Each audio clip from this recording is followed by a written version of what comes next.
Hello everyone and welcome to Umar reacts. आज हम बात करेंगे फाइटर मूवी की, जो कि रिलीज हुई है 2 ही दिन पहले। और मूवी ने बहुत ज़बरदस्त बिजनेस करना शुरू कर दिया है।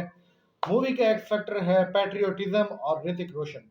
दो ही चीज़ें हैं मूवी में, एक पैट्रियोटिज्म और दूसरा ऋतिक रोशन। जी हाँ, ऋतिक रोशन जितने बड़े वो स्टार हैं, हॉलीवुड लेवल के स्टार हैं, उनको ब्रैड पिट और टॉम क्रूज जैसे एक्टर्स के साथ कंपेयर किया जाता है।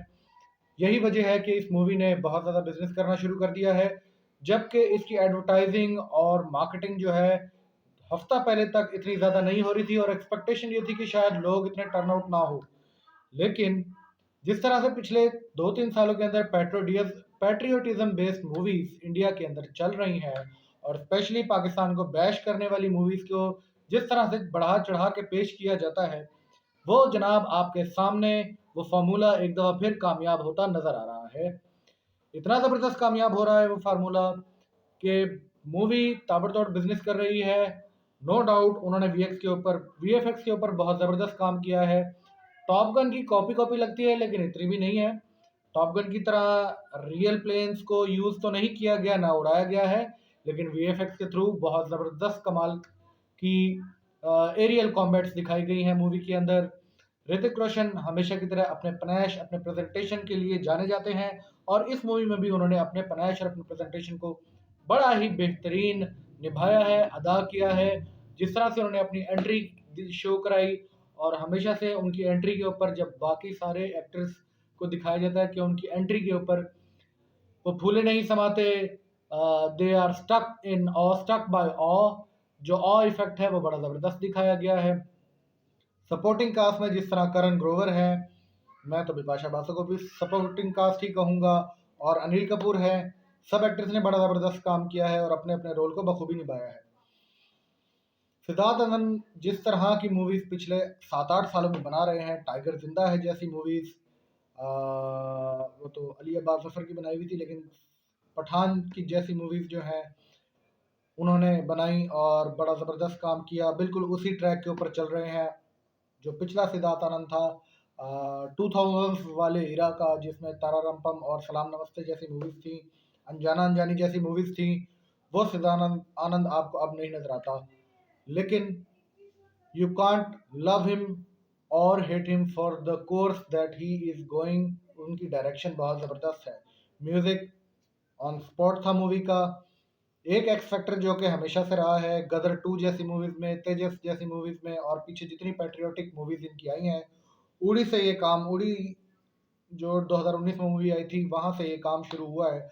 और इस फार्मूले को बड़ी बेहतरीन तरीके से इंडियन और बॉलीवुड मूवीज़ ने इसको अपना लिया है, क्योंकि वो जानते हैं कि जो उनकी नेशन जिस बेस के ऊपर वोट दे के पीएम सेलेक्ट कर सकती है, तो उस बेस के ऊपर वो मूवीज़ देख के आपको बिजनेस भी दे सकती हैं।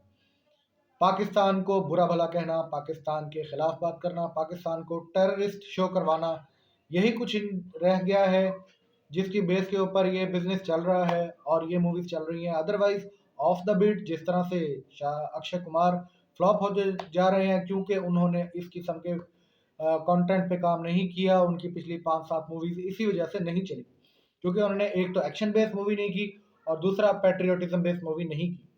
अब उनकी भी अगली मूवी आ रही है, बड़े मियाँ छोटे मियाँ, जो आपको नज़र आएगी रिसेंट चंद महीनों के अंदर।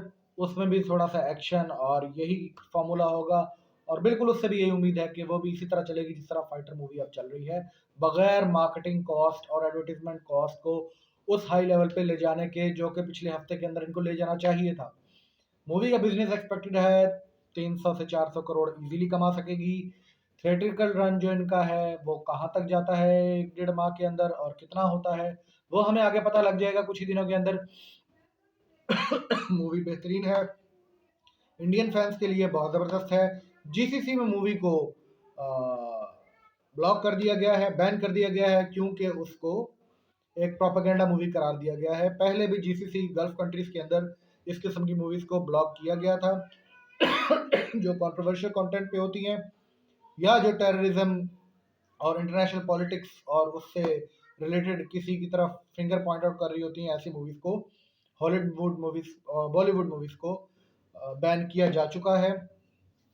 जैसे कि अक्षय कुमार की पैडमैन को बैन किया गया था क्योंकि वो एक ऐसा कंटेंट था उस मूवी में जिसको कम से कम गल्फ कंट्रीज और उनकी आवाम और उनके लोग सिनेमा के अंदर देख नहीं सकते।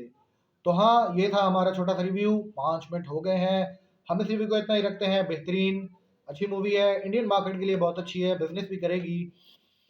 ये फार्मूला कब तक इंडिया चलाएगा और कब तक आवाम इस चूने के ऊपर बिकेगी और अपनी जेबों को खाली करेगी और इंडियन बॉलीवुड की जेबों को भरती रहेगी, ये फार्मूला कब तक चलेगा देखते रहेंगे। 2 साल, 3 साल, 4 साल, आई थिंक अगले इलेक्शन में भी उन्होंने वही फार्मूला अप्लाई करना है और मोदी एक बार फिर इंडिया को लीड कर रहे होंगे। तो ये थोड़ी सी पॉलिटिकल बात होगी, नहीं होनी चाहिए थी। आप हमें लाइक करें, सब्सक्राइब करें, हमारे साथ जुड़े रहिए। फेसबुक पे, इंस्टाग्राम पे उमर कुरैशी वन के नाम से, हम यूट्यूब पे और फेसबुक पे उमर कुरैशी के नाम से हैं और इंस्टा के ऊपर उमर कुरैशी वन के नाम से हैं। हमारे साथ जुड़े रहिए, हम और मज़े मज़े के चटखारे वो करते रहेंगे आपके साथ और रिव्यूज़ लाते रहेंगे। कमेंट्स में अपने भी बताइए आप क्या समझते हैं, क्या हमारा कंटेंट ठीक है, क्या हमें थोड़ा और कंट्रोवर्शियल बात करनी चाहिए या बैशिंग और रोस्टिंग भी करनी चाहिए, क्योंकि कमाल आर खान रोस्टिंग करके ही अपनी रिव्यूज़ को बढ़ाते चढ़ाते हैं और आप जैसे लोगों के लाइक्स और व्यूज़ और सब्सक्रिप्शन भी लेते हैं। We don't want to go that route, but if you like that thing, we can start that too as well. चलिए मिलते हैं अगली वीडियो के अंदर, तब तक के लिए गुड बाय।